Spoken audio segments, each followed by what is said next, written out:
Hello my YouTube family, ಹೇಗಿದ್ದೀರಾ ಎಲ್ಲರೂ? I hope ಎಲ್ಲರೂ ಚೆನ್ನಾಗಿದ್ದೀರಾ. ಅದೇ ರೀತಿ ನಿಮ್ಮ ಲೈಫ್ನಲ್ಲಿ ಪಾಸಿಟಿವ್ ಆಗಿ ಥಿಂಕ್ ಮಾಡ್ತಾ ಇದ್ದೀರಾ ಅಂತ ಅಂದ್ಕೊಂಡಿದ್ದೀನಿ. ಇವತ್ತಿನ ರೀಡಿಂಗಲ್ಲಿ ಬ್ಯೂಟಿಫುಲ್ ಆಗಿರುವಂತಹ ಯಾವ ಎನರ್ಜಿ ಇದೆ ಅಂತ ನೋಡೋಣ. ಮೊದಲು ಕಾಮ್ ಆಗಿ ಕೂತ್ಕೊಳ್ಳಿ, ಡೀಪ್ ಬ್ರೀತನ್ನು ತಗೊಳ್ಳಿ, ನಿಮ್ಮ ಮೈಂಡ್ ಮತ್ತು ಮನಸ್ಸನ್ನು ರಿಲ್ಯಾಕ್ಸ್ ಮಾಡ್ಕೊಳ್ಳಿ. ಈಗ ನಿಮ್ಮ ಪರ್ಸನ್ ಹೆಸರನ್ನು ಮನಸಾರೆ 3 ಬಾರಿ ನೆನಪಿಸ್ಕೊಳ್ಳಿ. ನಿಮ್ಮ ಪರ್ಸನ್ ಫೇಸನ್ನು ಇಮ್ಯಾಜಿನ್ ಮಾಡ್ಕೊಳ್ಳಿ. ಅವರು ಮತ್ತು ನೀವು ಒಟ್ಟಿಗೆ ಕಳೆದಿರುವ ಬ್ಯೂಟಿಫುಲ್ ಮೆಮೊರೀಸ್ನ ನೆನಪು ಮಾಡ್ಕೊಳ್ಳಿ. ಅದಕ್ಕೂ ಮೊದಲು ಈ ರೀಡಿಂಗ್ ನಿಮ್ಮವರೆಗೂ ತಲುಪಿದೆ ಅಂದರೆ ಯು ಆರ್ ಸೋ ಬ್ಲೆಸ್ಡ್.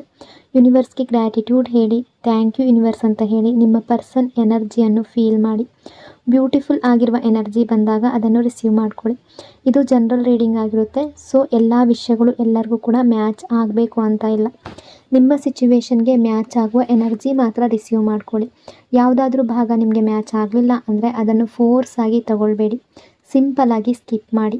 ಈ ರೀಡಿಂಗ್ನ ಉದ್ದೇಶ ಏನು ಅಂದರೆ ಈ ಕ್ಷಣದ ಪ್ರೆಸೆಂಟ್ ಎನರ್ಜಿ ಹೇಗಿದೆ, ನಿಮ್ಮ ಪರ್ಸನ್ ಮನಸ್ಸಿನಲ್ಲಿ ಏನು ನಡೀತಾ ಇದೆ, ನಿಮ್ಮಿಬ್ಬರ ನಡುವೆ ಯಾವ ರೀತಿಯ ಎಮೋಷನ್ಸ್ ಅಥವಾ ವೈಬ್ಸ್ ನಡೀತಾ ಇದೆ ಅದನ್ನು ನಿಮಗೆ ತಿಳಿಸುವ ಒಂದು ಪ್ರಯತ್ನ. ಹಾಗಾಗಿ ಓವರ್ ಆಗಿ ನೆಗೆಟಿವ್ ಆಗಿ ಯೋಚನೆ ಮಾಡಬೇಡಿ. ನಿಮ್ಮ ಮನಸ್ಸನ್ನು ಅನಾವಶ್ಯಕ ಭಯಗಳಿಂದ ತುಂಬಿಸ್ಕೊಳ್ಬೇಡಿ. ಯಾವುದೇ ರಿಲೇಷನ್ಶಿಪ್ಪಲ್ಲಿ ಆಗಿರಲಿ ಪಾಸಿಟಿವ್ ಎನರ್ಜಿ ಅನ್ನೋದು ತುಂಬ ಇಂಪಾರ್ಟೆಂಟ್ ಆಗಿರುತ್ತೆ. ರೀಡಿಂಗನ್ನು ನೋಡಬೇಕಾದ್ರೆ ವಿಡಿಯೋನ ಲೈಕ್ ಮಾಡ್ಕೊಳ್ಳಿ, ಅದೇ ರೀತಿ ಚಾನಲ್ನ ಸಬ್ಸ್ಕ್ರೈಬ್ ಮಾಡಿಕೊಂಡು ಕನೆಕ್ಟ್ ಆಗಿ. ಮೊದಲಿಗೆ ಯಾವ ಎನರ್ಜಿ ಇದೆ ಅಂತ ನೋಡೋದಾದರೆ attention, obsession and possessiveness energy. ಈ ವ್ಯಕ್ತಿಗೆ ನಿಮ್ಮ ಅಟೆನ್ಷನ್ ತುಂಬ ಬೇಕಾಗಿದೆ. ತುಂಬ ಸ್ಟ್ರಾಂಗ್ ಆಗಿ ನಿಮ್ಮ ಅಟೆನ್ಷನ್ ಪಡಿಬೇಕು ಅನ್ನೋ ಡಿಸೈರ್ ಇದೆ. ಅವರ ಆ್ಯಕ್ಷನ್ಸ್ ಅಥವಾ ಅವರ ಮಾತುಗಳು, ಅವರ ಬಿಹೇವಿಯರ್ಗಳಿಂದ ನಿಮಗೆ ಒಂದು ರೆಸ್ಟ್ಲೆಸ್ನೆಸ್ ಅಂತ ಹೇಳ್ಬೋದು. ಸೊ ಒಂದು ಆಬ್ಸೆಷನ್ ಅಂತ ಹೇಳ್ಬೋದು.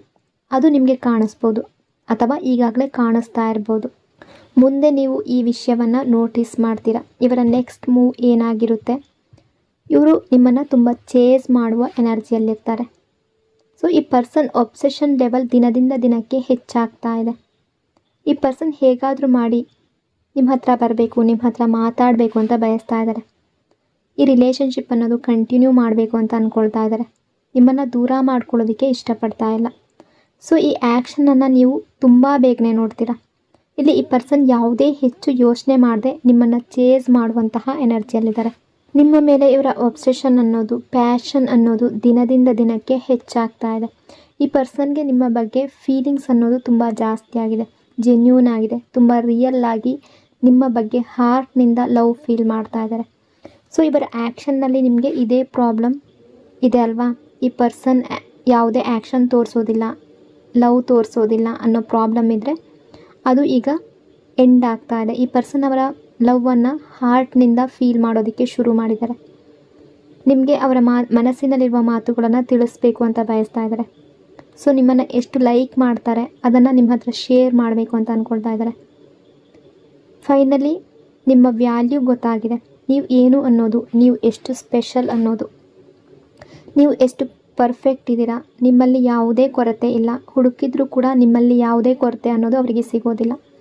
ನಾವು ಯಾವುದಾದ್ರೂ ತುಂಬ ದೊಡ್ಡ ವ್ಯಕ್ತಿಯನ್ನು ನೋಡಿದಾಗ ಅಥವಾ ತುಂಬ ವಿಶೇಷವಾದ ವ್ಯಕ್ತಿಯನ್ನು ನೋಡಿದಾಗ ಹೇಗೆ ನೋಡ್ತೀವೋ, ಸೆಲೆಬ್ರಿಟಿಗಳನ್ನು ನೋಡಿ ಆಶ್ಚರ್ಯ ಪಡುವ ಹಾಗೆ, ಇವರು ಪರ್ಫೆಕ್ಟ್ ಅಂತ ಅನಿಸುವ ಹಾಗೆ.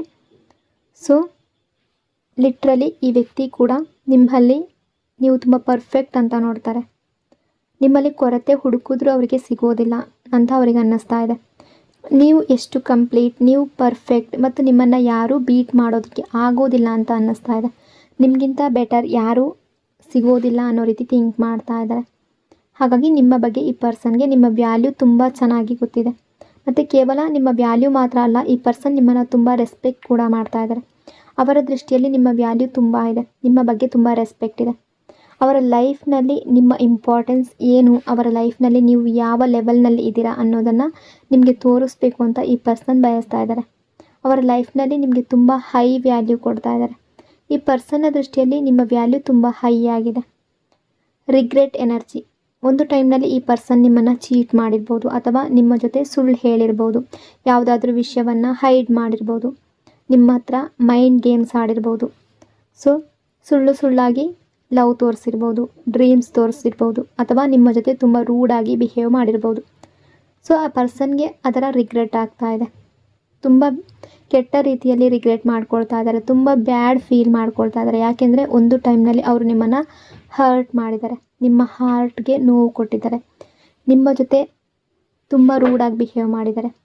ಸೊ ಅದರ ಬಗ್ಗೆ ಥಿಂಕ್ ಮಾಡ್ತಾ ಇದ್ದಾರೆ. ಯಾಕೆಂದರೆ ಇವರು ನಿಮ್ಮ ಗುಡ್ನೆಸ್, ನಿಮ್ಮ ಫೀಲಿಂಗ್ಸ್, ನಿಮ್ಮ ಲವ್, ನಿಮ್ಮ ಪ್ರತಿಯೊಂದು ವಿಷಯ, ನಿಮ್ಮ ಎಮೋಷನ್ಸ್ ಇವೆಲ್ಲದರ ಮೇಲೆ ಅಡ್ವಾಂಟೇಜನ್ನು ತಗೊಂಡಿದ್ದಾರೆ. ಸೊ ಆ ವಿಷಯಕ್ಕಾಗಿ ಈ ಪರ್ಸನ್ಗೆ ತುಂಬ ಬ್ಯಾಡ್ ಫೀಲ್ ಆಗ್ತಾ ಇದೆ. ಈ ಪರ್ಸನ್ ತಮ್ಮ ಎಲ್ಲ ಮಿಸ್ಟೇಕ್ಸ್ ಸರಿ ಮಾಡಬೇಕು, ನಿಮ್ಮ ಹತ್ರ ಸಾರಿ ಕೇಳಬೇಕು ಮತ್ತು ನೀವು ಇವರನ್ನು ಫರ್ಗಿವ್ ಮಾಡಬೇಕು ಅಂತ ಬಯಸ್ತಾ ಇದ್ದಾರೆ. Self punishment and regret energy, ಅವರನ್ನೇ ಅವರು ಪನಿಷ್ ಮಾಡ್ಕೊಳ್ತಾ ಇರುವ ರೀತಿಯಲ್ಲಿ. ಯಾಕೆಂದರೆ ಒಂದು ಟೈಮ್ನಲ್ಲಿ ಅವರು ನಿಮ್ಮ ಜೊತೆ ತುಂಬ ಬ್ಯಾಡಾಗಿ ಬಿಹೇವ್ ಮಾಡಿರ್ಬೋದು ಅಥವಾ ತುಂಬ ಬ್ಯಾಡ್ ಟ್ರೀಟ್ಮೆಂಟ್ ಕೊಟ್ಟಿರ್ಬೋದು, ಅಂದರೆ ರೂಡಾಗಿ ಬಿಹೇವ್ ಮಾಡಿರ್ಬೋದು. ಹಾಗಾಗಿ ಎಲ್ಲೋ ಅವರ ಮನಸ್ಸಿಗೆ ಅವ್ರಿಗೆ ರಿಗ್ರೆಟ್ ಫೀಲ್ ಆಗ್ತಾ ಇದೆ. ನಿಮ್ಮ ಜೊತೆ ತುಂಬ ಫ್ರೆಂಡ್ಲಿ ಆಗಿರಬೇಕು, ಅದೇ ರೀತಿ ಈ ರಿಲೇಷನ್ಶಿಪ್ಪನ್ನು ಮುಂದುವರಿಸ್ಕೊಂಡು ಹೋಗಬೇಕು ಅನ್ನೋ ರೀತಿ ಥಿಂಕ್ ಮಾಡ್ತಾ ಇದ್ದಾರೆ.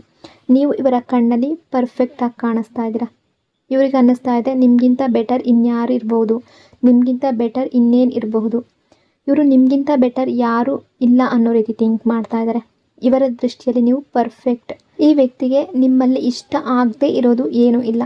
ನಿಮ್ಮ ಲುಕ್ಸ್ ಇಷ್ಟ, ನಿಮ್ಮ ಕ್ವಾಲಿಟೀಸ್ ಇಷ್ಟ, ನಿಮ್ಮ ಕ್ಯಾರೆಕ್ಟರ್ ಇಷ್ಟ, ನಿಮ್ಮ ಪರ್ಸ್ನಾಲಿಟಿ ಇಷ್ಟ, ನೀವು ಹೇಗೆ ಮಾತಾಡ್ತೀರೋ, ನಿಮ್ಮ ಲೈಫನ್ನು ಹೇಗೆ ಮ್ಯಾನೇಜ್ ಮಾಡ್ತೀರೋ, ನೀವು ಮಾಡುವ ವರ್ಕ್, ಪ್ರತಿಯೊಂದು ವಿಷಯವು ಈ ಪರ್ಸನ್ಗೆ ತುಂಬ ಅಟ್ರಾಕ್ಟಿವ್ ಆಗಿ ಕಾಣಿಸ್ತಾ ಇದೆ, ತುಂಬ ಜಾಸ್ತಿ. Missing, regret and communication energy, ಈ ಪರ್ಸನ್ಗೆ ತುಂಬ ಬ್ಯಾಡಾಗಿ ಅನ್ನಿಸ್ತಾ ಇರೋದು ಏನು ಅಂದರೆ ಸರಿಯಾದ ಟೈಮ್ನಲ್ಲಿ ನಿಮ್ಮ ವ್ಯಾಲ್ಯೂ ಅವರು ರೆಕಗ್ನೈಸ್ ಮಾಡಲಿಲ್ಲ ಅನ್ನೋದು. ನಿಮಗೆ ಬೇಕಾದ ಲವ್, ಅಟೆನ್ಷನ್, ಕೇರ್ ಅದನ್ನು ಸರಿಯಾದ ರೀತಿಯಲ್ಲಿ ಕೊಡಲಿಲ್ಲ ಅನ್ನೋದು. ಅಂದರೆ ಈ ಪರ್ಸನ್ಗೆ ಅವರ ಮೇಲೇ ಕೋಪ ಬರ್ತಾ ಇದೆ. ಸೊ ನಾನು ಸರಿಯಾದ ಟೈಮ್ನಲ್ಲಿ ಸರಿಯಾದ ಡಿಸಿಷನ್ ತೊಗೊಂಡಿದ್ರೆ ಇವತ್ತು ನೋ ಕಾಂಟ್ಯಾಕ್ಟ್ ಅನ್ನೋದು ಬರ್ತಾ ಇರಲಿಲ್ಲ, ಮಿಸ್ಅಂಡರ್ಸ್ಟ್ಯಾಂಡಿಂಗ್ ಅನ್ನೋದು ಬರ್ತಾ ಇರಲಿಲ್ಲ. ಆ ವಿಷಯ ಅವ್ರಿಗೆ ಗೊತ್ತಾಗಿದೆ. ಅವರು ನಿಮ್ಮಿಂದ ದೂರ ಇರೋದಕ್ಕೆ ಆಗ್ತಾ ಇಲ್ಲ. ಸೊ ಹಾಗಾಗಿ ತುಂಬ ಬೇಸರದಲ್ಲಿ, ಓವರ್ ಥಿಂಕಿಂಗ್ನಲ್ಲಿದ್ದಾರೆ. ಯಾಕೆಂದರೆ ಈ ಪರ್ಸನ್ನ ಪ್ರಾಬ್ಲಮ್ ಏನಂದರೆ ಅವರ ಫೀಲಿಂಗ್ಸನ್ನು ಸರಿಯಾಗಿ ಎಕ್ಸ್ಪ್ರೆಸ್ ಮಾಡೋದಕ್ಕೆ ಆಗೋದಿಲ್ಲ. ಇವರು ಅವರ ಫೀಲಿಂಗ್ಸನ್ನು ನಿಮ್ಮ ಮುಂದೆ ಯಾವತ್ತಿಗೂ ಸರಿಯಾಗಿ ಎಕ್ಸ್ಪ್ರೆಸ್ ಮಾಡಿಲ್ಲ. ಸೊ ಆ ವಿಷಯಕ್ಕೆ ಇವರಿಗೆ ತುಂಬ ಬ್ಯಾಡ್ ಫೀಲ್ ಆಗ್ತಾ ಇದೆ. ಲಿಟ್ರಲಿ ಅವರು ತುಂಬ ಥಿಂಕ್ ಮಾಡ್ತಾ ಇದ್ದಾರೆ. ಹಾಗಾಗಿ ಅವರ ಮೇಲೇ ಅವ್ರಿಗೆ ತುಂಬ ಕೋಪ ಇದೆ. ಅವರನ್ನೇ ತುಂಬ ಪನಿಷ್ ಮಾಡ್ಕೊಳ್ತಾ ಇದ್ದಾರೆ ಮನಸ್ಸಿಗೆ ಬೇಸರ ಮಾಡಿಕೊಂಡು. Fear of losing you and ignoring energy, ಈಗ ಅವ್ರಿಗೆ ಅನ್ನಿಸ್ತಾ ಇದೆ ನಿಮ್ಮ ಮನಸ್ಸು ಅವರಿಂದ ದೂರ ಆಗಿದೆ, ನೀವು ಅವರಿಂದ ಟಯರ್ಡ್ ಆಗಿದ್ದೀರಾ ನಿಮ್ಮ ಮನಸ್ಥಿತಿಯಲ್ಲಿ ಅಂತ. ಯಾಕೆಂದರೆ ನೀವು ಅವರಿಗೆ ನಿಮ್ಮ ಚೇಸ್ ಮಾಡೋದನ್ನು ನೀವು ನಿಲ್ಲಿಸಿರಬಹುದು, ಅಂದರೆ ಸೈಲೆಂಟ್ ಆಗಿರ್ಬೋದು. ಈಗ ನೀವು ಅವರಿಗೆ ಅಟೆನ್ಷನ್ ಕೊಡೋದನ್ನು ಕಡಿಮೆ ಮಾಡಿರ್ಬೋದು ಅಥವಾ ಸಂಪೂರ್ಣವಾಗಿ ಸ್ಟಾಪ್ ಮಾಡಿರ್ಬೋದು. ಹಾಗಾಗಿ ಅವರಿಗೆ ಒಂದು ಫಿಯರ್ ಬಂದಿದೆ, ನನ್ನ ಬಗ್ಗೆ ಇವರ ಮೈಂಡ್ನಲ್ಲಿ ಯಾಕೆ ಬದಲಾವಣೆ ಬಂದಿದೆ ಅಂತ. ನಿಮ್ಮ ಮೈಂಡ್ ಯಾಕೆ ಬದಲಾಗಿದೆ, ಅವರ ಬಗ್ಗೆ ನೀವು ಯಾಕೆ ಕನ್ಫ್ಯೂಷನಲ್ಲಿದ್ದೀರಾ, ಇದೇ ವಿಷಯ ಅವರಿಗೆ ತುಂಬ ಬ್ಯಾಡಾಗಿ ಫೀಲ್ ಅನ್ನಿಸ್ತಾ ಇದೆ. ಸೊ ನೀವು ಅವರನ್ನು ಇಗ್ನೋರ್ ಮಾಡ್ತಾ ಇದ್ದರೆ, ನಿಮ್ಮ ಆ್ಯಟಿಟ್ಯೂಡ್ ಬದಲಾಗಿದ್ದರೆ, ಅವರ ಜೊತೆ ಬಿಹೇವ್ ಮಾಡುವ ನಿಮ್ಮ ವೇ ಬದಲಾಗಿದ್ದರೆ, ನೀವು ಅವರನ್ನು ಇಗ್ನೋರ್ ಅಥವಾ ಅವಾಯ್ಡ್ ಮಾಡೋದಕ್ಕೆ ಶುರು ಮಾಡಿದರೆ ಅವರಿಗೆ ಅದರಿಂದ ತುಂಬ ಸ್ಟ್ರಾಂಗ್ ಸಿಗ್ನಲ್ಸ್ ಅನ್ನೋದು ಸಿಗ್ತಾ ಇದೆ. ಯಾಕೆಂದರೆ ನೀವು ಅವರಿಂದ ಏನು ಬಯಸ್ತೀರೋ ಅವರಿಗೆ ಅರ್ಥ ಆಗ್ತಾ ಇಲ್ಲ. ಯಾಕೆಂದರೆ ಕೆಲವೊಮ್ಮೆ ನೀವು ಅವರಿಗೆ ಅಟೆನ್ಷನ್ ಕೊಡ್ತೀರಾ, ಕೆಲವೊಮ್ಮೆ ಕೊಡೋದಿಲ್ಲ, ಅಥವಾ ಸಂಪೂರ್ಣವಾಗಿ ಅಟೆನ್ಷನ್ ಕೊಡೋದನ್ನು ಸ್ಟಾಪ್ ಮಾಡಿರ್ಬೋದು, ಸೈಲೆಂಟ್ ಆಗಿರ್ಬೋದು. ಹಾಗಾಗಿ ಅವರು ಈಗ ಅದೇ ವಿಷಯದ ಬಗ್ಗೆ ತುಂಬ ಕನ್ಫ್ಯೂಸ್ಡ್ ಆಗಿದ್ದಾರೆ. ನೀವು ಅವರಿಂದ ಏನು ಬಯಸ್ತೀರಾ ಅದನ್ನು ಅವರು ತಿಳ್ಕೊಳ್ಬೇಕು ಅಂತ ಅಂದ್ಕೊಳ್ತಾ ಇದ್ದಾರೆ. Suppression, problems and blockages energy. So ಈ ಪರ್ಸನ್ ನಿಮ್ಮಿಂದ ಯಾವಾಗಲಾದರೂ ದೂರ ಆದಾಗ ಅವರ ಲೈಫ್ನಲ್ಲಿ ಯಾವುದಾದ್ರೂ ಒಂದು ಪ್ರಾಬ್ಲಮ್ ಅನ್ನೋದು ಶುರುವಾಗುತ್ತೆ. ಯಾವುದಾದ್ರೂ ಒಂದು ಪ್ರಾಬ್ಲಮ್ನಲ್ಲಿ ಸಿಕ್ಕಾಕೊಳ್ತಾರೆ, ಯಾವುದಾದ್ರೊಂದು ಡಿಫಿಕಲ್ಟಿಯನ್ನು ಫೇಸ್ ಮಾಡಬೇಕಾಗುತ್ತೆ. ಲೈಫ್ನ ಪ್ರತಿಯೊಂದು ಕಡೆ ಇವರಿಗೆ ಬ್ಲಾಕ್ ಆಗುತ್ತೆ, ಬ್ಲೆಸ್ಸಿಂಗ್ಸ್ ಇವರ ಲೈಫ್ಗೆ ಬರೋದು ಸ್ಟಾಪ್ ಆಗುತ್ತೆ. ಸೊ ಹಾಗಾಗಿ ಈಗಲೂ ಈ ಪರ್ಸನ್ ಯಾವುದೋ ಒಂದು ಸಿಚುವೇಷನಲ್ಲಿ ಸಿಕ್ಕಾಕೊಂಡಿದ್ದಾರೆ. ಇನ್ನೂ ಆ ಸಿಚುವೇಷನ್ನಿಂದ ಅವರನ್ನು ಹೊರಗಡೆ ತಗೊಳ್ಬೇಕು ಅಂತ ಬಯಸ್ತಾ ಇದ್ದಾರೆ, ಮತ್ತು ನಿಮ್ಮ ಹತ್ರ ಬರಬೇಕು ಅಂತ ಬಯಸ್ತಾ ಇದ್ದಾರೆ. Return, sincerity and trust energy. ಯಾವುದಾದ್ರೂ ಒಂದು ಫೀಲಿಂಗ್ಸನ್ನು ರೀಡಿಂಗ್ನಲ್ಲಿ ನೋಡ್ತಾ ಇರುವಾಗ ನಾವು ಅದನ್ನು ಬಿಲೀವ್ ಮಾಡೋದಕ್ಕೆ ಆಗೋದಿಲ್ಲ. ಯಾಕೆಂದರೆ ನಮಗನ್ಸುತ್ತೆ ಅವ್ರು ನನ್ನ ಜೊತೆ ಹೀಗೆ ಬಿಹೇವ್ ಮಾಡ್ತಾ ಇದ್ದಾರೆ, ರೂಡಾಗಿ ಬಿಹೇವ್ ಮಾಡ್ತಾ ಇದ್ದಾರೆ, ಅವರಿಗೆ ನನ್ನ ಮೇಲೆ ಇಷ್ಟು ಮಿಸ್ಸಿಂಗ್ ಇದ್ದರೆ, ಇಷ್ಟು ಲವ್ ಇದ್ದರೆ ಅವ್ರು ನನ್ನ ಜೊತೆ ಯಾಕೆ ಮಾತಾಡ್ತಾ ಇಲ್ಲ, ನಾನು ಕಾಲ್ ಮಾಡಿದ್ರೆ ಇಗ್ನೋರ್ ಮಾಡ್ತಾ ಇದ್ದಾರೆ, ಮೆಸೇಜ್ ಮಾಡಿದ್ರೆ ಇಗ್ನೋರ್ ಮಾಡ್ತಾ ಇದ್ದಾರೆ ಅಂತ. ಆದರೆ ರಿಯಾಲಿಟಿ ಬೇರೆ ಆಗಿರ್ಬೋದು. ಫೀಲಿಂಗ್ಸ್ ಎಕ್ಸ್ಪ್ರೆಸ್ ಮಾಡೋದು ಅಷ್ಟು ಈಸಿ ಅಲ್ಲ. ಅದು ಮೋಸ್ಟ್ ಟಫೆಸ್ಟ್ ಥಿಂಗ್ ಕೂಡ ಹೌದು, ಮತ್ತು ಮೋಸ್ಟ್ ಈಸಿಯೆಸ್ಟ್ ಥಿಂಗ್ ಕೂಡ ಹೌದು. ಆದರೆ ಅದೇ ವಿಷಯ ಒಬ್ಬೊಬ್ಬ ಪರ್ಸನ್ ಒಬ್ಬೊಬ್ಬ ರೀತಿಯವರು, ಎಲ್ಲರ ಎನರ್ಜಿ ಕೂಡ ಒಂದೇ ರೀತಿ ಆಗಿರೋದಿಲ್ಲ. ಸೊ ಯಾರ ಎನರ್ಜಿಗೆ ಮ್ಯಾಚ್ ಆಗುತ್ತೋ ಅವರು ಮಾತ್ರ ಇದನ್ನು ತಗೊಳ್ಬೇಕಾಗುತ್ತೆ. ನಿಮ್ಮ ಪಾರ್ಟ್ನರ್ ಬಗ್ಗೆ ನೀವು ತುಂಬ ಓವರ್ ಥಿಂಕಿಂಗನ್ನು ಮಾಡ್ತಾ ಇದ್ದರೆ, ಎನರ್ಜಿ ಪ್ರಕಾರ ನೋಡೋದಾದರೆ ಈ ವ್ಯಕ್ತಿ ಮತ್ತೆ ರಿಟರ್ನ್ ಆಗಬೇಕು ಅನ್ನೋ ರೀತಿ ಥಿಂಕ್ ಮಾಡ್ತಾ ಇದ್ದಾರೆ. ಸೊ ತುಂಬ ಸಿನ್ಸಿಯಾರಿಟಿಯಿಂದ, ತುಂಬ ಟ್ರೂತ್ಫುಲ್ನೆಸ್ನಿಂದ ಅವರನ್ನು ಮತ್ತೆ ನಿಮ್ಮ ಲೈಫ್ಗೆ ಬರೋದಕ್ಕೆ ಬಿಡೋದಕ್ಕೆ ಬೇಡವಾ ಅನ್ನೋದು ನಿಮ್ಮ ಮೇಲೆ ಇದೆ. ಡಿಸಿಷನ್ ನಿಮ್ಮ ಹತ್ರನೇ ಇರೋದು. ಸೊ ಎನರ್ಜಿ ಪ್ರಕಾರ ಈ ವ್ಯಕ್ತಿ ಗಿವ್ ಅಪ್ ಮಾಡಿಲ್ಲ ಅನ್ನೋ ಎನರ್ಜಿ ಇದೆ. Confidence, happiness and clarity, hidden feelings and walking away energy. ಅವರಲ್ಲಿ ಕಾನ್ಫಿಡೆನ್ಸ್ ಇದೆ, ಸೆಲ್ಫ್ ವರ್ತ್ ಇದೆ, ಸ್ಟ್ರಾಂಗ್ ಪರ್ಸ್ನಾಲಿಟಿ ಇದೆ. ಇಲ್ಲಿ ಹ್ಯಾಪಿನೆಸ್ ಮತ್ತು ಪಾಸಿಟಿವ್ ಎನರ್ಜಿ ಕೂಡ ಇದೆ. ಕಮ್ಯುನಿಕೇಷನ್ ಮತ್ತು ಕ್ಲಾರಿಟಿ ಬೇಕು ಅನ್ನೋ ಎನರ್ಜಿ ಇದೆ. ಅದರ ಜೊತೆಗೆ ಕನ್ಫ್ಯೂಷನ್ ಆ್ಯಂಡ್ ಹಿಡನ್ ಫೀಲಿಂಗ್ಸ್ ಕೂಡ ಇದೆ. ಅವರ ಫೀಲಿಂಗ್ಸ್ನಿಂದ ಅಥವಾ ಸಿಚುವೇಶನ್ನಿಂದ ಅವರನ್ನು ದೂರ ಇಟ್ಕೊಂಡಿರುವ ಎನರ್ಜಿ ಇದೆ. ಲವ್ ಇದೆ, ಅದರ ಜೊತೆಗೆ ಲವ್ ಹೇಟ್ ಡೈನಮಿಕ್ ಕೂಡ ಇದೆ. ರಿಲೇಷನ್ಶಿಪ್ಪಲ್ಲಿ ಹಾರ್ಟ್ ಬ್ರೇಕ್ನ ಎನರ್ಜಿ ಕೂಡ ಇದೆ. ಮತ್ತು ಒಂದು ಕಡೆ ಟರ್ನಿಂಗ್ ಅವೇ ಆ್ಯಂಡ್ ಬ್ಯಾಕ್ ತಿರುಗಿಸುವ ಎನರ್ಜಿ ಇದೆ. ಸೊ ಈ ವ್ಯಕ್ತಿ ತುಂಬ ಸ್ಟ್ರಾಂಗ್ ಆಗಿ ನಿಮ್ಮ ಬಗ್ಗೆ ಥಿಂಕ್ ಮಾಡ್ತಾ ಇದ್ದಾರೆ. ನೀವಿಬ್ಬರು ತುಂಬ ಸ್ಟ್ರಾಂಗ್ ಪರ್ಸ್ನಾಲಿಟೀಸ್. ನೀವು ಕೂಡ ಕಡಿಮೆ ಏನಿಲ್ಲ, ನಿಮ್ಮ ಪಾರ್ಟ್ನರ್ ಕೂಡ ಕಡಿಮೆ ಏನಿಲ್ಲ. ನೀವಿಬ್ಬರು ಒಬ್ಬರಿಲ್ಲದೆ ಇನ್ನೊಬ್ಬರು ದೂರ ಇರೋದಕ್ಕೆ ಆಗಲ್ಲ ಅನ್ನೋ ರೀತಿ ಥಿಂಕ್ ಮಾಡ್ತಾ ಇದ್ದೀರಾ. ನೀವಿಬ್ಬರು ಒಬ್ಬರನ್ನೊಬ್ಬರು ತುಂಬ ಲೈಕ್ ಮಾಡಿರ್ಬಹುದು, ಲವ್ ಮಾಡಿರ್ಬೋದು. ನೀವು ನಿಮ್ಮ ಪಾರ್ಟ್ನರನ್ನು ತುಂಬ ಲೈಕ್ ಮಾಡ್ತೀರಾ, ಅವರು ಕೂಡ ನಿಮ್ಮನ್ನು ಇಷ್ಟಪಡ್ತಾರೆ. ನೀವು ಇಬ್ಬರೂ ಕೂಡ ಎಷ್ಟೇ ಮಿಸ್ಅಂಡರ್ಸ್ಟ್ಯಾಂಡಿಂಗ್ ಬಂದರೂ ಕೂಡ ದೂರ ಆಗೋದಕ್ಕೆ ಆಗ್ತಾ ಇಲ್ಲ. Because you both love each other. ನೀವು ಒಬ್ಬರನ್ನೊಬ್ಬರು ತುಂಬ ಲವ್ ಮಾಡ್ತೀರಾ, ಆದರೆ ಇಂಡಿವಿಜುವಲ್ ಆಗಿ ನೋಡಿದರೆ ನೀವು ಕೂಡ ತುಂಬ ಸ್ಟ್ರಾಂಗ್ ಆಗಿದ್ದೀರಾ. ನಿಮ್ಮ ಪಾರ್ಟ್ನರ್ ಕೂಡ ತುಂಬ ಸ್ಟ್ರಾಂಗ್ ಆಗಿದ್ದಾರೆ. Beauty, strength and mutual attraction energy. ನೀವು ಕೂಡ ತುಂಬ ಬ್ಯೂಟಿಫುಲ್ ಆಗಿರ್ಬೋದು, ನಿಮ್ಮ ಪಾರ್ಟ್ನರ್ ಕೂಡ ತುಂಬ ಬ್ಯೂಟಿಫುಲ್ ಅಥವಾ ಹ್ಯಾಂಡ್ಸಮ್ ಆಗಿರ್ಬೋದು. ಸೊ ತುಂಬ ಬ್ಯೂಟಿಫುಲ್ ಎನರ್ಜಿ ಇದೆ. ನಿಮ್ಮಿಬ್ಬರ ನಡುವೆ ಯಾವುದಾದ್ರೂ ಪ್ರಾಬ್ಲಮ್ ನಡೀತಾ ಇದ್ದರೆ ನೀವಿಬ್ಬರು ಒಬ್ಬರಿಗೊಬ್ಬರು ಹೀಗೆ ಶೋ ಮಾಡೋದಕ್ಕೆ ಟ್ರೈ ಮಾಡ್ತಾ ಇದ್ದೀರಾ. ನಾನು ಹ್ಯಾಪಿ ಇದ್ದೀನಿ, ಅಂದರೆ ನೀನು ಇಲ್ಲದೇ ಇದ್ದರೂ ನನಗೇನು ಆಗೋದಿಲ್ಲ, ಐ ಡೋಂಟ್ ಕೇರ್. ಆ ರೀತಿಯ ಎನರ್ಜಿ ನೀವು ಅಥವಾ ಅವರು ತೋರಿಸ್ತಾ ಇರ್ಬೋದು, ಶೋ ಮಾಡ್ತಾ ಇರ್ಬೋದು. ಒಬ್ಬರ ಬಗ್ಗೆ ಒಬ್ಬರಿಗೆ ತುಂಬ ಅಬ್ಸೆಷನ್ ಅನ್ನೋದಿದೆ. ಸೊ ಈ ವ್ಯಕ್ತಿ ಎನರ್ಜಿ ಪ್ರಕಾರ ಇಬ್ಬರ ಎನರ್ಜಿ ಕೂಡ ಸೇಮ್ ಲೆವೆಲ್ನಲ್ಲಿದೆ. ನೀವು ಲವ್ ಮಾಡ್ತೀರಾ, ಅವರು ಲೈಕ್ ಮಾಡ್ತಾರೆ, ಅವರು ಲವ್ ಮಾಡ್ತಾರೆ. ನೀವು ಸ್ಟ್ರಾಂಗ್ ಆಗಿದ್ದೀರಾ, ಅವರು ಕೂಡ ಸ್ಟ್ರಾಂಗ್ ಆಗಿದ್ದಾರೆ. ನೀವು ಹ್ಯಾಪಿ ಆಗಿರುವ ರೀತಿ ಆ್ಯಕ್ಟ್ ಮಾಡ್ತಾ ಇದ್ದೀರಾ, ಅವರು ಹಾಗೆ ಆ್ಯಕ್ಟ್ ಮಾಡ್ತಾ ಇದ್ದಾರೆ. ನೀವು ಅವರಿಗಾಗಿ ತುಂಬ ಕ್ರೇಜಿ ಆಗಿದ್ದೀರಾ, ಅಬ್ಸೆಸಿವ್ ಆಗಿದ್ದೀರಾ, ಅವರು ಹಾಗೆ ಕೂಡ ನಿಮ್ಮ ಬಗ್ಗೆ ತುಂಬ ಕ್ರೇಜಿ ಮತ್ತು ಅಬ್ಸೆಸಿವ್ ಆಗಿದ್ದಾರೆ. ಅಟ್ರಾಕ್ಷನ್ ಇಬ್ಬರಲ್ಲೂ ಈಕ್ವಲ್ ಆಗಿದೆ. Passionate love, missing seriousness energy. ಈಗ ನಿಮ್ಮ ಕಡೆಗೆ ತುಂಬ ಸ್ಟ್ರಾಂಗ್ ಅಟ್ರಾಕ್ಷನ್ ಫೀಲ್ ಮಾಡ್ತಾ ಇರುವ ಹಾಗೆ, ತುಂಬ ಜಾಸ್ತಿ. ಅವ್ರು ನಿಮ್ಮ ಜೊತೆ ಯಾವುದೇ ವಿಷಯದ ಬಗ್ಗೆ ಕೇರ್ ಮಾಡದೇ ಇರೋ ಹಾಗೆ ಒಂದು ರಿಲೇಷನ್ಶಿಪ್ಪಲ್ಲಿ ಇರಬೇಕು ಅಂತ ಬಯಸ್ತಾ ಇದ್ದಾರೆ. ತುಂಬ ಸ್ಟ್ರಾಂಗ್ ಆಗಿರುವಂತಹ ಅಟ್ರಾಕ್ಷನ್ ಇದೆ, ಹೈ ಲೆವೆಲ್ ಆಫ್ ಅಟ್ರಾಕ್ಷನ್ ಇದೆ. ಅವರು ನಿಮ್ಮನ್ನು ಲೈಕ್ ಮಾಡ್ತಾರೆ ಅನ್ನೋದರಲ್ಲಿ ತುಂಬ ಎನರ್ಜಿ ಸ್ಟ್ರಾಂಗ್ ಆಗಿದೆ. ಅಟ್ರಾಕ್ಷನ್ ಇದೆ, ಅಬ್ಸೆಷನ್ ಇದೆ, ಕ್ರೇವಿಂಗ್ ಇದೆ, ಎಲ್ಲವೂ ಇದೆ, ಈಕ್ವಲ್ ಆಗಿದೆ. ಸೊ ಒಳ್ಳೆ ವಿಷಯ ಏನು ಅಂದರೆ ಇಬ್ಬರಲ್ಲೂ ಈಕ್ವಲ್ ಲವ್ ಅನ್ನೋದು ಇದೆ.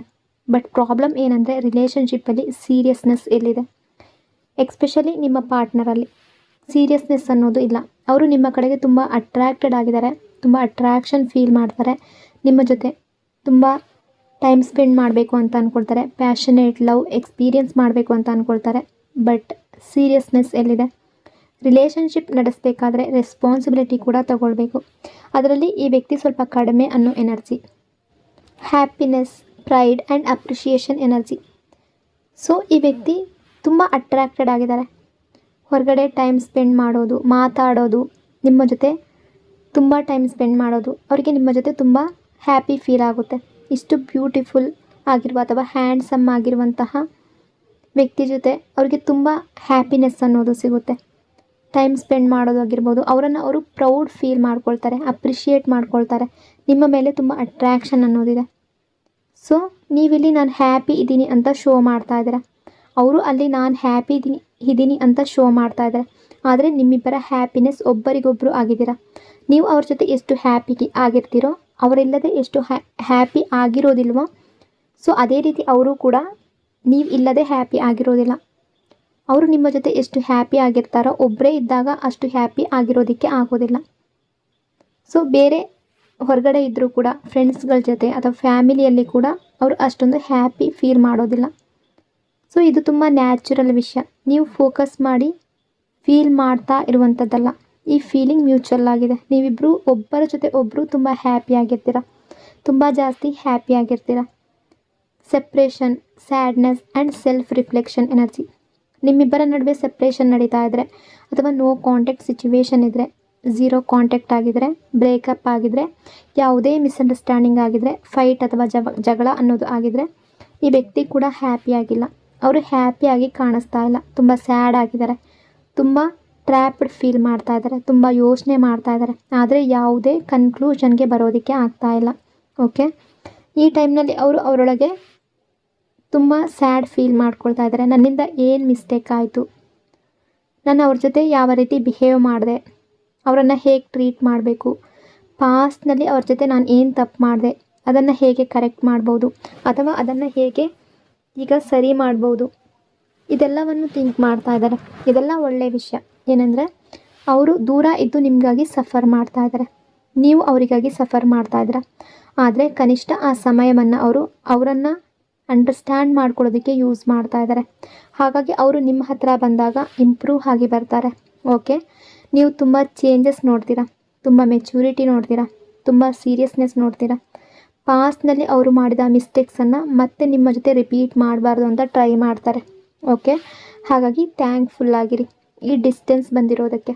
ಈ ಡಿಸ್ಟೆನ್ಸ್ ಅನ್ನೋದು ಬರದೇ ಇದ್ದಿದ್ರೆ ಈ ಪರ್ಸನ್ಗೆ ಯಾವುದು ರೈಟ್ ಯಾವುದು ರಾಂಗ್ ಅಂತ ಯೋಚನೆ ಮಾಡೋದಕ್ಕೆ ಟೈಮ್ ಸಿಗ್ತಾ ಇರಲಿಲ್ಲ. ಓಕೆ, ಈಗ love, attraction, reunion and healing energy. ಈ ಪರ್ಸನ್ಗೆ ನಿಮ್ಮ ಮೇಲೆ ಎಷ್ಟು ಲವ್ ಇದೆಯೋ ಅಷ್ಟೇ ಕಂಪ್ಲೇಂಟ್ಸ್ ಕೂಡ ಇದೆ, ನಿಮ್ಮ ಬಗ್ಗೆ ಅಷ್ಟೇ ಪ್ರಾಬ್ಲಮ್ಸ್ ಕೂಡ ಇದೆ. ಕೆಲವು ವಿಷಯಗಳು ಅವರಿಗೆ ಕೆಲವೊಮ್ಮೆ ನೆನಪಾಗುತ್ತೆ ಅಥವಾ ನಿಮ್ಮ ಯಾವುದಾದ್ರೂ ಮಾತು ಅವರಿಗೆ ಹರ್ಟ್ ಆಗಿರ್ಬೋದು.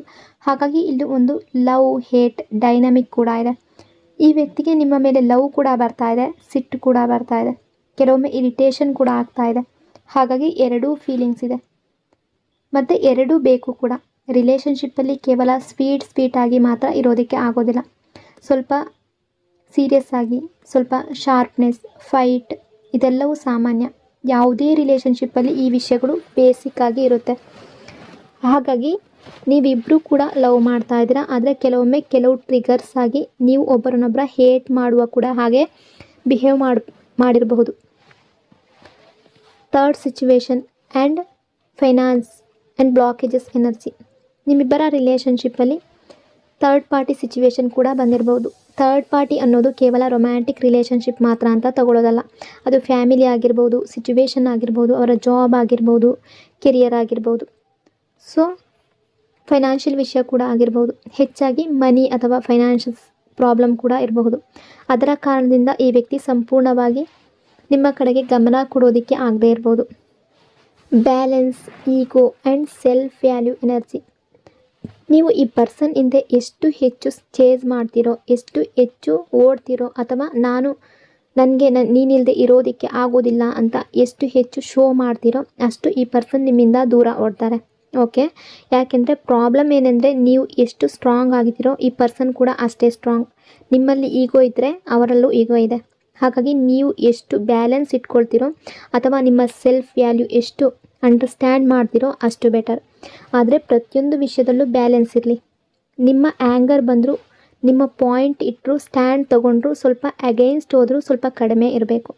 ಹಾಗೆ ತುಂಬ ಜಾಸ್ತಿ ಫೈಟ್ ಮಾಡಿದ್ರೆ ವಿಷಯಗಳು ನಿಮ್ಮಿಬ್ಬರ ನಡುವೆ ತುಂಬ ಕಾಂಪ್ಲಿಕೇಟೆಡ್ ಆಗಿಬಿಡುತ್ತೆ. Reunion, written and balance energy. ಹಾಗಾಗಿ ಈ ಪರ್ಸನ್ ರಿಟರ್ನ್ ಆಗುವ ಎನರ್ಜಿಯಲ್ಲಿದ್ದಾರೆ. ಎಲ್ಲವೂ ಸರಿಯಾಗುತ್ತೆ. ಫೈನಲ್ ಡಿಸಿಷನ್ ನಿಮ್ಮದೇ ಆಗಿರುತ್ತೆ. ಅದರ ಹೊರತಾಗಿ ನಿಮಗೆ ಏನು ಅನಿಸುತ್ತೋ ಈ ರಿಲೇಷನ್ಶಿಪ್ಪಲ್ಲಿ ಇರಬೇಕೋ ಇರಬಾರ್ದೋ ಅದು ನಿಮ್ಮ ಬ್ಯಾಲೆನ್ಸ್ ಮೇಲೆ ಮಾತ್ರ, ನಿಮ್ಮ ಡಿಸಿಷನ್ ಮೇಲೆ ಮಾತ್ರ. ಒಬ್ಬರು ಒಂದು ಕಡೆ ಜಾಸ್ತಿ ಎಫರ್ಟ್ ಹಾಕ್ತಾ ಇದ್ದರೆ ಇನ್ನೊಬ್ಬರು ಇನ್ನೊಂದು ಕಡೆ ಕೇರ್ ಇಲ್ಲದೇ ಇದ್ದರೆ ಬ್ಯಾಲೆನ್ಸ್ ಅನ್ನೋದು ಹಾಳಾಗುತ್ತೆ. ಹಾಗಾಗಿ ಈ ಪರ್ಸನ್ ಒಂದು ರೆಸ್ಪಾನ್ಸಿಬಿಲಿಟಿನ ತಗೊಳ್ಬೇಕು ಅಂದರೆ ನೀವು ಕೂಡ ಅಷ್ಟೇ ರೆಸ್ಪಾನ್ಸಿಬಿಲಿಟಿಯಿಂದ ಇರಬೇಕು. ಅಂದರೆ ಕೇವಲ ನೀವು ಮಾತ್ರ ಚೇಸ್ ಮಾಡ್ತಾ ಇರೋದಲ್ಲ, ನೀವು ಮಾತ್ರ ಎಫರ್ಟ್ ಹಾಕ್ತಾ ಇರೋದಲ್ಲ, ಆ ವ್ಯಕ್ತಿ ಕೂಡ ಎಫರ್ಟ್ ಹಾಕಲೇಬೇಕು. Self value, balance and emotional control energy. ಈ ರೀಡಿಂಗ್ನ ಈ ಭಾಗದ ಮುಖ್ಯ ಮೆಸೇಜ್ ಏನಂದರೆ, ರಿಲೇಷನ್ಶಿಪ್ಪಲ್ಲಿ ಒಬ್ಬ ವ್ಯಕ್ತಿ ಮಾತ್ರ ಎಫರ್ಟ್ ಹಾಕ್ತಾ ಹೋದರೆ ಬ್ಯಾಲೆನ್ಸ್ ಕಳೆದು ಹೋಗುತ್ತೆ. ನೀವು ಮಾತ್ರ ಯಾವಾಗಲೂ ಅವರ ಹಿಂದೆ ಓಡ್ತಾ, ಅವರಿಗಾಗಿ ವೆಯ್ಟ್ ಮಾಡ್ತಾ, ಅವರ ಮೆಸೇಜ್ಗಾಗಿ ಕಾಯ್ತಾ, ಅವರ ಕಾಲ್ಗಾಗಿ ಕಾಯ್ತಾ ಇದ್ದರೆ ನಿಮ್ಮ ಸಂಪೂರ್ಣ ಗಮನ ಆ ವ್ಯಕ್ತಿಯ ಮೇಲೇ ಹೋಗುತ್ತೆ. ಅದು ಆಗಬಾರ್ದು. ನಾನು ಅವರಿಲ್ಲದೆ ಇರೋದಕ್ಕೆ ಆಗೋದಿಲ್ಲ, ಅವ್ರು ನನಗೆ ಮೆಸೇಜ್ ಮಾಡಲೇಬೇಕು, ಅವ್ರು ಯಾವಾಗ ಕಾಲ್ ಮಾಡ್ತಾರೆ, ಅವ್ರು ನನ್ನನ್ನು ಯಾಕೆ ಇಗ್ನೋರ್ ಮಾಡ್ತಾ ಇದ್ದಾರೆ, ಅವ್ರು ನನ್ನನ್ನು ಇನ್ನೂ ಲವ್ ಮಾಡ್ತಾರಾ ಅಂತ ಪ್ರತಿದಿನ ಅದೇ ವಿಷಯವನ್ನು ಯೋಚನೆ ಮಾಡ್ತಾ, ಪ್ರತಿಯೊಂದು ವಿಷಯಕ್ಕೂ ಕಣ್ಣೀರು ಹಾಕ್ತಾ, ನೆಗೆಟಿವ್ ಆಗಿ ಥಿಂಕ್ ಮಾಡ್ತಾ ಹೋದರೆ ನಿಮ್ಮ ಮೈಂಡ್ ಸಂಪೂರ್ಣವಾಗಿ ಅದೇ ಪರ್ಸನ್ ಸುತ್ತ ತಿರುಗೋದಕ್ಕೆ ಶುರುವಾಗುತ್ತೆ. Over thinking and negative thinking energy. ಇಲ್ಲಿ ಮುಖ್ಯವಾಗಿ ಓವರ್ ಥಿಂಕಿಂಗ್ ಬಗ್ಗೆ ಗಮನ ಕೊಡಬೇಕು. ಒಬ್ಬ ಪರ್ಸನ್ನ ಬಗ್ಗೆ ನಿಮಗೆ ಫೀಲಿಂಗ್ಸ್ ಇದ್ದಾಗ ಅವರ ಬಗ್ಗೆ ಯೋಚನೆ ಮಾಡೋದು ನ್ಯಾಚುರಲ್. ಆದರೆ ಅದು ಯಾವಾಗ ಪ್ರಾಬ್ಲಮ್ ಆಗುತ್ತೆ ಅಂದರೆ ಅವರ ಮೆಸೇಜ್ಗಾಗಿ ದಿನ ಇಡೀ ಕಾಯೋದು, ಫೋನ್ ಮತ್ತೆ ಮತ್ತೆ ಚೆಕ್ ಮಾಡೋದು, ಯಾಕೆ ಮೆಸೇಜ್ ಮಾಡಿಲ್ಲ ಅಂತ ಯೋಚನೆ ಮಾಡೋದು, ಅವ್ರು ನನ್ನನ್ನು ಫರ್ಗೆಟ್ ಮಾಡಿದಾರಾ ಅಂತ ಭಯಪಡೋದು, ಅವರಿಲ್ಲದೆ ನಾನು ಹೇಗಿರಲಿ ಅಂತ ಯೋಚನೆ ಮಾಡೋದು, ಅವರು ಆನ್ಲೈನ್ ಇದ್ದಾರಾ ಅಂತ ಚೆಕ್ ಮಾಡೋದು, ಅವರು ರಿಪ್ಲೈಯನ್ನು ಕೊಡದೇ ಇದ್ದರೆ ತಕ್ಷಣ ನೆಗೆಟಿವ್ ಕನ್ಕ್ಲೂಷನ್ಗೆ ಬರೋದು, ಅವರ ಪ್ರತಿಯೊಂದು ಆ್ಯಕ್ಷನ್ಗೆ ಮೀನಿಂಗ್ ಹುಡುಕೋದು, ಅವರ ಬಗ್ಗೆ ಯೋಚನೆ ಮಾಡ್ತಾ ನಿಮ್ಮದೇ ಲೈಫನ್ನು ನೀವು ಮರೆತು ಬಿಡೋದು. ಇದೆಲ್ಲ ಸೇರಿ ನಿಮ್ಮ ಎಮೋಷ್ನಲ್ ಎನರ್ಜಿಯನ್ನು ತುಂಬ ಡ್ರೈನ್ ಮಾಡುತ್ತೆ. ಆಗ ನಿಮ್ಮ ಮೈಂಡ್ನಲ್ಲಿ ಪಾಸಿಟಿವ್ ಥಾಟ್ಸ್ಗಿಂತ ನೆಗೆಟಿವ್ ಥಾಟ್ಸ್ ಜಾಸ್ತಿ ಆಗುತ್ತೆ. Don't lose your self. So ಒಬ್ಬರನ್ನು ಲವ್ ಮಾಡೋದಕ್ಕಾಗಿ ನಿಮ್ಮನ್ನೇ ನೀವು ಕಳ್ಕೊಳ್ಬೇಡಿ, ನಿಮ್ಮನ್ನೇ ನೀವು ದೂರ ಮಾಡ್ಕೊಳ್ಬೇಡಿ. ನೀವು ಅವರನ್ನು ಲವ್ ಮಾಡ್ಬೋದು, ಅವರನ್ನು ಮಿಸ್ಸಿಂಗ್ ಮಾಡ್ಬೋದು, ಅವ್ರ ಜೊತೆ ಮತ್ತೆ ಕನೆಕ್ಷನ್ ಬೇಕು ಅಂತ ಬಯಸ್ಬೋದು, ಅವರ ಮೆಸೇಜ್ಗಾಗಿ ಕಾಯ್ಬೋದು. ಆದರೆ ನಿಮ್ಮ ಸಂಪೂರ್ಣ ಲೈಫ್ ಅವರ ರೆಸ್ಪಾನ್ಸ್ ಮೇಲೆ ಡಿಪೆಂಡ್ ಆಗಬಾರ್ದು. ಅವರು ಮೆಸೇಜ್ ಮಾಡಿದರೆ ಮಾತ್ರ ನಾನು ಹ್ಯಾಪಿ ಆಗಿರ್ತೀನಿ, ಅವರು ಕಾಲ್ ಮಾಡಿದರೆ ಮಾತ್ರ ನನ್ನ ದಿನ ಚೆನ್ನಾಗಿರುತ್ತೆ, ಅವರು ನನ್ನ ಜೊತೆ ಮಾತಾಡದೇ ಇದ್ದರೆ ನಾನು ಸ್ಯಾಡ್, ಅವರು ನನ್ನ ಲೈಫ್ನಲ್ಲಿ ಇಲ್ಲ ಅಂದರೆ ನನ್ನ ಲೈಫ್ಗೆ ಮೀನಿಂಗೇ ಇಲ್ಲ. ಈ ರೀತಿಯ ಥಿಂಕಿಂಗ್ ನಿಮ್ಮ ಸೆಲ್ಫ್ ವ್ಯಾಲ್ಯೂವನ್ನು ನಿಧಾನವಾಗಿ ಕಡಿಮೆ ಮಾಡುತ್ತೆ. Your life your happiness energy. ಹಾಗಾಗಿ ಈ ರೀಡಿಂಗ್ನಲ್ಲಿ ನಿಮ್ಮ ಲೈಫ್ ಬಗ್ಗೆ ಥಿಂಕ್ ಮಾಡಿ ಅನ್ನೋ ಗೈಡೆನ್ಸ್ ಇದೆ. ನಿಮ್ಮ ಲೈಫ್ನಲ್ಲಿ ಆ ಪರ್ಸನ್ನ ಹೊರತುಪಡಿಸಿ ಇನ್ನೂ ಎಷ್ಟು ವಿಷಯಗಳಿದೆ ಅನ್ನೋದನ್ನು ನೀವು ಮತ್ತೆ ಗಮನಿಸಬೇಕು. ನಿಮ್ಮ ಫ್ಯಾಮಿಲಿಯ ಬಗ್ಗೆ ಥಿಂಕ್ ಮಾಡಿ, ನಿಮ್ಮನ್ನು ಲವ್ ಮಾಡುವ ಫ್ಯಾಮಿಲಿ ಬಗ್ಗೆ ಥಿಂಕ್ ಮಾಡಿ, ನಿಮಗೆ ಹ್ಯಾಪಿನೆಸ್ ಕೊಡುವ ಜನರ ಬಗ್ಗೆ ಥಿಂಕ್ ಮಾಡಿ, ನಿಮ್ಮ ಸ್ಟಡೀಸ್ ಬಗ್ಗೆ ಥಿಂಕ್ ಮಾಡಿ, ನಿಮ್ಮ ಫ್ಯೂಚರ್ ಬಗ್ಗೆ ಥಿಂಕ್ ಮಾಡಿ, ನಿಮ್ಮ ಗೋಲ್ಸ್ ಬಗ್ಗೆ ಥಿಂಕ್ ಮಾಡಿ, ನಿಮಗೆ ಇಷ್ಟವಾಗುವ ವಿಷಯಗಳ ಬಗ್ಗೆ ಥಿಂಕ್ ಮಾಡಿ, ನಿಮ್ಮ ಬಗ್ಗೆ ಥಿಂಕ್ ಮಾಡಿ, ನಿಮ್ಮ ಗ್ರೋತ್ ಬಗ್ಗೆ ಥಿಂಕ್ ಮಾಡಿ. ನಿಮ್ಮ ಲೈಫ್ನಲ್ಲಿ ನಿಮಗೆ ಹ್ಯಾಪಿನೆಸ್ ಕೊಡುವ ವಿಷಯಗಳನ್ನು ಮತ್ತೆ ಗಮನ ಇಡೋದಕ್ಕೆ ಶುರು ಮಾಡಿ. ಇದರ ಅರ್ಥ ಆ ಪರ್ಸನನ್ನು ಫರ್ಗೆಟ್ ಮಾಡಬೇಕು ಅಂತ ಅಲ್ಲ, ಇದರ ಅರ್ಥ ಅವರನ್ನು ಲವ್ ಮಾಡಬಾರ್ದು ಅಂತ ಕೂಡ ಅಲ್ಲ. ಅದರ ಅರ್ಥ ನಿಮ್ಮ ಲೈಫ್ನಲ್ಲಿ ಅವರು ಒಂದು ಭಾಗ ಆಗಿರಬಹುದು, ಆದರೆ ನಿಮ್ಮ ಸಂಪೂರ್ಣ ಲೈಫ್ ಅವರಾಗಬಾರ್ದು. Positive mindset and reflection energy. ನೀವು ಪ್ರತಿಯೊಂದು ವಿಷಯಕ್ಕೂ ಕಣ್ಣೀರು ಹಾಕ್ತಾ, ಅವ್ರು ಯಾವಾಗ ಬರ್ತಾರೆ, ಅವ್ರು ಯಾವಾಗ ಮೆಸೇಜ್ ಮಾಡ್ತಾರೆ, ಅವ್ರು ನನ್ನನ್ನು ಯಾಕೆ ಕಾಂಟ್ಯಾಕ್ಟ್ ಮಾಡ್ತಾ ಇಲ್ಲ ಅಂತ ನೆಗೆಟಿವ್ ಆಗಿ ಥಿಂಕ್ ಮಾಡ್ತಾ ಹೋದರೆ ನಿಮ್ಮ ಮೈಂಡ್ ಇನ್ನಷ್ಟು ನೆಗೆಟಿವ್ ಸೈಕಲ್ನಲ್ಲಿ ಸಿಕ್ಕಾಕೊಳ್ಳುತ್ತೆ. ಒಂದು ನೆಗೆಟಿವ್ ಥಾಟ್ ಮತ್ತೊಂದು ನೆಗೆಟಿವ್ ಥಾಟನ್ನು ತರುತ್ತೆ. ಅವರು ಮೆಸೇಜ್ ಮಾಡಲ್ಲ ಅನ್ನೋ ಥಾಟ್ ಬರುತ್ತೆ. ಆಮೇಲೆ ಅವರಿಗೆ ನನ್ನ ಮೇಲೆ ಲವ್ ಇಲ್ಲ, ಅವ್ರು ನನ್ನನ್ನು ಫರ್ಗೆಟ್ ಮಾಡಿದ್ದಾರೆ, ಅವರು ಇನ್ನೊಬ್ಬರ ಜೊತೆ ಇರಬಹುದು, ನನ್ನನ್ನು ಬಿಟ್ಟು ಹೋಗಿದ್ದಾರೆ, ನನಗೆ ಅವರಿಲ್ಲದೆ ಇರೋದಕ್ಕೆ ಆಗ್ತಾ ಇಲ್ಲ. ಹೀಗೆ ಒಂದು ಥಾಟಿಂದ ಇನ್ನೊಂದು ಥಾಟ್ ಹುಟ್ಕೊಳ್ತಾ ಹೋಗುತ್ತೆ. ಕೊನೆಗೆ ನೀವು ನಿಜವಾಗ್ಲೂ ಏನಾಗಿದೆ ಅನ್ನೋದಕ್ಕಿಂತ ನಿಮ್ಮ ಮೈಂಡ್ ಸೃಷ್ಟಿ ಮಾಡಿದ ಸ್ಟೋರಿಯನ್ನೇ ಬಿಲೀವ್ ಮಾಡೋದಕ್ಕೆ ಶುರು ಮಾಡ್ಬೋದು. ಹಾಗಾಗಿ ಇಲ್ಲಿ ಪಾಸಿಟಿವ್ ಥಿಂಕಿಂಗ್ ಅನ್ನೋದು ತುಂಬ ಮುಖ್ಯ. Self growth and emotional independence energy. ನೀವು ನಿಮ್ಮ ಲೈಫ್ ಬಗ್ಗೆ ಪಾಸಿಟಿವ್ ಆಗಿ ಥಿಂಕ್ ಮಾಡಬೇಕು. ನನ್ನ ಲೈಫ್ನಲ್ಲಿ ಇನ್ನೂ ತುಂಬ ಇದೆ, ನಾನು ನನ್ನ ಫ್ಯೂಚರ್ ಮೇಲೆ ಫೋಕಸ್ ಮಾಡ್ಬೋದು, ನಾನು ನನ್ನ ಫ್ಯಾಮಿಲಿ ಜೊತೆ ಟೈಮ್ ಸ್ಪೆಂಡ್ ಮಾಡ್ಬೋದು, ನಾನು ನನ್ನ ಗೋಲ್ಸ್ ಕಡೆ ಮೂವ್ ಆಗ್ಬೋದು, ನಾನು ನನ್ನನ್ನು ಇಂಪ್ರೂವ್ ಮಾಡ್ಕೊಳ್ಬೋದು, ನಾನು ಈ ಪರ್ಸನನ್ನು ಲವ್ ಮಾಡ್ತಾ ಇದ್ರೂ ಕೂಡ ನನ್ನ ಲೈಫನ್ನು ನಾನು ಇನ್ನೂ ಕಂಟಿನ್ಯೂ ಮಾಡಬೇಕು. ಈ ಮೈಂಡ್ಸೆಟ್ ನಿಮ್ಮ ಸೆಲ್ಫ್ ವ್ಯಾಲ್ಯೂವನ್ನು ಮೇಂಟೈನ್ ಮಾಡುತ್ತೆ. ನೀವು ಅವರಿಗಾಗಿ ಕಾಯ್ತಾ ಇದ್ದರೂ ನಿಮ್ಮ ಲೈಫ್ ನಿಲ್ಲಬಾರ್ದು, ನೀವು ಅವರನ್ನು ಮಿಸ್ಸಿಂಗ್ ಮಾಡ್ತಾ ಇದ್ದರೂ ನಿಮ್ಮ ಹ್ಯಾಪಿನೆಸ್ ಅನ್ನೋದು ನಿಲ್ಲಬಾರ್ದು, ನೀವು ಅವರ ಮೆಸೇಜ್ಗಾಗಿ ಕಾಯ್ತಾ ಇದ್ದರೂ ಕೂಡ ನಿಮ್ಮ ದಿನ ಇಡೀ ಫೋನ್ ನೋಡ್ತಾ ಕಳೀಬಾರ್ದು. What you focus on reflects back. ನೀವು ನೆಗೆಟಿವ್ ಆಗಿ ಥಿಂಕ್ ಮಾಡ್ತಾ ಹೋದರೆ ಅದೇ ನಿಮ್ಮ ಲೈಫ್ಗೆ ರಿಫ್ಲೆಕ್ಟ್ ಆಗುತ್ತೆ ಅನ್ನೋದನ್ನು ನೀವು ಅರ್ಥ ಮಾಡ್ಕೊಳ್ಬೇಕು. ನಿಮ್ಮ ಮೈಂಡ್ ಯಾವ ವಿಷಯದ ಮೇಲೆ ಯಾವಾಗಲೂ ರಿಪೀಟೆಡ್ ಆಗಿ ಫೋಕಸ್ ಮಾಡುತ್ತೋ ನಿಮ್ಮ ಅಟೆನ್ಷನ್ ಕೂಡ ಅದೇ ಕಡೆ ಹೋಗುತ್ತೆ. ನೀವು ದಿನ ಇಡೀ missing, waiting, crying, over thinking, fear, negative thinking ಇದರಲ್ಲೇ ಇದ್ದರೆ ನಿಮ್ಮ ಎಮೋಷ್ನಲ್ ಸ್ಟೇಟ್ ಕೂಡ ಅದೇ ರೀತಿ ಆಗುತ್ತೆ. ನೀವು ನಿಮ್ಮ ಸಂಪೂರ್ಣ ಅಟೆನ್ಷನನ್ನು ಅವರ ಮೇಲೆ ಇಟ್ಟಾಗ ನಿಮ್ಮ ಸ್ವಂತ ಲೈಫ್ಗೆ ನೀವು ಕೊಡುವ ಅಟೆನ್ಷನ್ ಕಡಿಮೆ ಆಗುತ್ತೆ. ಸೊ ಅವರ ಹಿಂದೆ ಚೇಸ್ ಮಾಡಬೇಡಿ, ಅವರ ಹಿಂದೆ ಓಡಬೇಡಿ, ನಿಮ್ಮ ಸೆಲ್ಫ್ ವ್ಯಾಲ್ಯೂ ಕಳ್ಕೊಳ್ಬೇಡಿ. ನೀವು ಮಾತ್ರ ಚೇಂಜ್ ಆಗಬೇಕು ಅಂತ ಯೋಚನೆ ಮಾಡಬೇಡಿ. ರಿಲೇಷನ್ಶಿಪ್ಪಲ್ಲಿ ಇಬ್ಬರ ಎಫರ್ಟ್ ಬೇಕು, ಇಬ್ಬರ ಕಮ್ಯುನಿಕೇಷನ್ ಬೇಕು, ಇಬ್ಬರ ರೆಸ್ಪಾನ್ಸಿಬಿಲಿಟಿ ಬೇಕು, ಇಬ್ಬರ ಕಮಿಟ್ಮೆಂಟ್ ಬೇಕು. Relationship balance energy. ರಿಲೇಷನ್ಶಿಪ್ ಅಂದರೆ ಒಬ್ಬರು ಮಾತ್ರ ಯಾವಾಗಲೂ ಕಾಲ್ ಮಾಡೋದು, ಒಬ್ಬರು ಮಾತ್ರ ಮೆಸೇಜ್ ಮಾಡೋದು, ಒಬ್ಬರು ಮಾತ್ರ ಸಾರಿ ಹೇಳೋದು, ಒಬ್ಬರು ಮಾತ್ರ ಚೇಂಜ್ ಆಗೋದು, ಒಬ್ಬರು ಮಾತ್ರ ವೇಟಿಂಗ್ ಮಾಡೋದು ಅಲ್ಲ. ರಿಲೇಷನ್ಶಿಪ್ಗೆ ಬ್ಯಾಲೆನ್ಸ್ ಬೇಕು. ನೀವು ನಿಮ್ಮ ತಪ್ಪು ಇದ್ದರೆ ಕರೆಕ್ಟ್ ಮಾಡ್ಬೋದು, ನಿಮ್ಮ ಬಿಹೇವಿಯರ್ನಲ್ಲಿ ಚೇಂಜ್ ಬೇಕಿದ್ದರೆ ಚೇಂಜ್ ಮಾಡ್ಬೋದು. ಆದರೆ ಇನ್ನೊಬ್ಬ ವ್ಯಕ್ತಿಯ ಎಫರ್ಟನ್ನು ನೀವು ನಿಮ್ಮಿಂದ ಫೋರ್ಸ್ ಮಾಡೋದಕ್ಕೆ ಆಗೋದಿಲ್ಲ. ಅವರು ಕಮ್ಯುನಿಕೇಷನ್ ಮಾಡಬೇಕಾದ್ರೆ ಅವರು ಕೂಡ ಮಾಡಬೇಕು. ಅವರು ರಿಲೇಷನ್ಶಿಪ್ ಉಳಿಸ್ಕೊಳ್ಬೇಕು ಅಂದರೆ ಅವರು ಕೂಡ ಎಫರ್ಟ್ ಹಾಕಬೇಕು. ಅವರು ನಿಮ್ಮನ್ನು ಅವರ ಲೈಫ್ನಲ್ಲಿ ಬಯಸ್ತಾ ಇದ್ದರೆ ಅದನ್ನು ಆ್ಯಕ್ಷನ್ ಮೂಲಕ ಅವರು ತೋರಿಸಲೇಬೇಕು. ಅದಕ್ಕಾಗಿ ನೀವು ನಿಮ್ಮ ಭಾಗದ ಎಫರ್ಟ್ ಹಾಕಿದ ನಂತರ ಅವರ ಭಾಗದ ಎಫರ್ಟ್ಗೆ ಕೂಡ ಸ್ಪೇಸ್ ಕೊಡಬೇಕು. Detachment but not giving up energy. ಇಲ್ಲಿ ಡಿಟ್ಯಾಚ್ಮೆಂಟ್ ಅಂದರೆ ನಾನು ಅವರನ್ನು ಲವ್ ಮಾಡೋದಿಲ್ಲ ಅಥವಾ ನನಗೆ ಅವರ ಬಗ್ಗೆ ಕೇರ್ ಇಲ್ಲ ಅಂತ ಅಲ್ಲ. ಡಿಟ್ಯಾಚ್ಮೆಂಟ್ ಅಂದರೆ ನಾನು ಅವರನ್ನು ಲವ್ ಮಾಡಬಹುದು, ಆದರೆ ನನ್ನ ಹ್ಯಾಪಿನೆಸ್ ಅವರ ಕೈಯಲ್ಲಿ ಮಾತ್ರ ಇರಬಾರ್ದು. ನಾನು ಅವರನ್ನು ಮಿಸ್ಸಿಂಗ್ ಮಾಡಬಹುದು, ಆದರೆ ನನ್ನ ಲೈಫನ್ನು ಸ್ಟಾಪ್ ಮಾಡೋದಿಲ್ಲ. ಅವರು ಮೆಸೇಜ್ ಮಾಡಬಹುದು, ಮಾಡದೇ ಕೂಡ ಇರಬಹುದು, ಆದರೆ ನಾನು ನನ್ನ ಲೈಫನ್ನು ಕಂಟಿನ್ಯೂ ಮಾಡ್ತೀನಿ. ಅವರು ರಿಟರ್ನ್ ಆಗಬೇಕಾದ್ರೆ ಅವರು ಎಫರ್ಟ್ ಹಾಕಲೇಬೇಕು. ಇದು ಈಗೋ ಅಲ್ಲ, ಇದು self respect, self value plus balance. Family, happiness and your own life energy. ಹಾಗಾಗಿ ಈ ರೀಡಿಂಗ್ನ ಪ್ರಕಾರ ನಿಮ್ಮ ಗಮನವನ್ನು ನಿಮ್ಮ ಲೈಫ್ ಕಡೆಗೆ ತಿರುಗಿಸಿ. ನಿಮ್ಮ ಫ್ಯಾಮಿಲಿ ಜೊತೆ ಟೈಮ್ ಸ್ಪೆಂಡ್ ಮಾಡಿ, ನಿಮ್ಮ ಹ್ಯಾಪಿನೆಸ್ ಕೊಡುವವರ ಜೊತೆ ಇರಿ, ನಿಮ್ಮ ಸ್ಟಡೀಸ್, ಕೆರಿಯರ್, ಫ್ಯೂಚರ್ ಮತ್ತು ಡ್ರೀಮ್ಸ್ ಬಗ್ಗೆ ಥಿಂಕ್ ಮಾಡಿ. ನಿಮಗೆ ಇಷ್ಟ ಆಗುವಂತಹ ಕೆಲಸಗಳನ್ನು ಮಾಡಿ, ನಿಮ್ಮನ್ನು ನೀವು ಇಂಪ್ರೂವ್ ಮಾಡ್ಕೊಳ್ಳಿ. ನಿಮ್ಮ ಲೈಫ್ನಲ್ಲಿ ನೀವು ಏನಾಗಬೇಕು ಅನ್ನೋದರ ಕಡೆ ಫೋಕಸ್ ಮಾಡಿ. ಆ ಪರ್ಸನ್ ನಿಮ್ಮ ಲೈಫ್ಗೆ ಬರಬೇಕಾದ್ರೆ ಅವರು ಅವರದೇ ಎಫರ್ಟ್ನ ಜೊತೆ ಬರ್ತಾರೆ. ನೀವು ನಿಮ್ಮ ಲೈಫನ್ನು ಬಿಟ್ಟು ಅವರ ಹಿಂದೆ ಓಡಿ ಅವರನ್ನು ಕರ್ಕೊಂಡು ಬರುವ ಅವಶ್ಯಕತೆ ಇಲ್ಲ. ಲವ್ ಮಾಡಿ ಆದರೆ ನಿಮ್ಮನ್ನು ಕಳೆದುಕೊಳ್ಳುವಷ್ಟು ಅಲ್ಲ. ಮಿಸ್ಸಿಂಗ್ ಮಾಡಿ ಆದರೆ ನಿಮ್ಮ ಲೈಫನ್ನು ನಿಲ್ಲಿಸುವಷ್ಟು ಅಲ್ಲ. ವೆಯ್ಟ್ ಮಾಡಿ ಆದರೆ ನಿಮ್ಮ ಹ್ಯಾಪಿನೆಸ್ಸನ್ನು ಸ್ಟಾಪ್ ಮಾಡುವಷ್ಟಲ್ಲ. ಕೇರ್ ಮಾಡಿ ಆದರೆ ನಿಮ್ಮ ಸೆಲ್ಫ್ ರೆಸ್ಪೆಕ್ಟನ್ನು ಕಳ್ಕೊಳ್ಳುವಷ್ಟು ಅಲ್ಲ. ಮತ್ತು ಮುಖ್ಯವಾಗಿ ನೀವು ಮಾತ್ರ ರಿಲೇಷನ್ಶಿಪ್ಪನ್ನು ಕ್ಯಾರಿ ಮಾಡಬೇಡಿ. ಒಂದು ರಿಲೇಷನ್ಶಿಪ್ ನಿಜವಾಗ್ಲೂ ಇಬ್ಬರದು ಆದರೆ ಎಫರ್ಟ್ ಕೂಡ ಇಬ್ಬರಿಂದ ಬರಲೇಬೇಕು. ನೀವು ನಿಮ್ಮ ಲೈಫ್ನಲ್ಲಿ ಪಾಸಿಟಿವ್ ಆಗಿ ಮೂವ್ ಆಗ್ತಾ ನಿಮ್ಮ ಫ್ಯಾಮಿಲಿ, ಹ್ಯಾಪಿನೆಸ್, ಫ್ಯೂಚರ್ ಮತ್ತು ಸೆಲ್ಫ್ ಗ್ರೋತ್ ಕಡೆಗೆ ಫೋಕಸ್ ಮಾಡಿದಾಗ ನಿಮ್ಮ ಮೈಂಡ್ ಕೂಡ ನಿಧಾನವಾಗಿ ಕಾಮ್ ಆಗುತ್ತೆ. ಆಗ ನೀವು ಈ ಪರ್ಸನನ್ನು ನೀಡ್ ಮಾಡ್ತಾ ಇರುವ ಸ್ಥಿತಿಯಿಂದ ಅವರನ್ನು ಚೂಸ್ ಮಾಡುವ ಸ್ಥಿತಿಗೆ ಬರ್ತೀರಾ. ಅದೇ ಈ ರೀಡಿಂಗ್ನಲ್ಲಿ ಬ್ಯಾಲೆನ್ಸ್, ಸೆಲ್ಫ್ ವ್ಯಾಲ್ಯೂ ಮತ್ತು ಎಮೋಷ್ನಲ್ ಕಂಟ್ರೋಲ್ನ ಮುಖ್ಯ ಎನರ್ಜಿ. ಸೊ ಇದು ಇವತ್ತಿನ ಎನರ್ಜಿ. ಈ ರೀಡಿಂಗ್ ನಿಮಗೆ ಇಷ್ಟ ಆಗಿದರೆ ಪಾಸಿಟಿವ್ ಆಗಿ ಕಮೆಂಟ್ ಮಾಡಿ.